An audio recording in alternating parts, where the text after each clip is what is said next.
Bugun faqat qora mashinalar kuni. Keramika polirovka. Bunga qarang. O'zi bleskini ko'rsangiz bo'ladi. Idealniy holatda bo'ladi. Keramika polirovka 1300. Bu ham keramika polirovka, tom qoraytirish, yana mayda chudi ishlar bor edi. Mana bu narsalarni ham ketkazib beramiz dedik. Xotirmang, ximiyamiz bor, ketkazib beramiz buni. Bo'ti shumka, hamma ishlari tugatilgan, mayda chudi ishlari qolib ketgan, shularni oxirini qilib yetkazib bersa bo'ladi. Salon ichki kimchasiga hop, salon ichki kimchasiga 600 ming so'm o'sha narxda. Bu yerdan ham xuddi shunaqa Malibu salon ichki kimchasiga olib qolingan. Hop, bu ham narx 600 ming so'm. Qarang aka, yana men doimiy ravishda takror aytaman. Hop, oddiy moykada bu narsani qilib bermaydi. Moyka bilan solishga hojat yo'q. Hech qaysi moykada bu moyka men Malibu haydab yurgan odamlar o'zi biladi-ku. Malibu yo'q deganda oyda kamida bitta yoki ikki marta moyka kiradi. Ming uyda hamma imkoniyat bo'lsa ham. Lekin aka mana bir oylik narsa emas-da.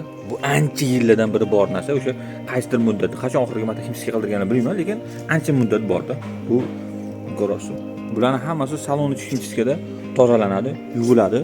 Xuddi bunaqa qilib old sidinalar chiqariladi. Undan keyin bemalol ishga kirishiladi. Xudo xolasa matoy qilib olganamiz, lekin mana bunaqa narsalar bor. Hozir ko'rsatishga harakat qilaman.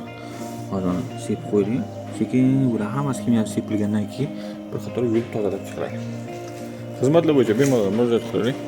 Ishlaymiz. Sifatli, kafolatli xizmat qilib beramiz.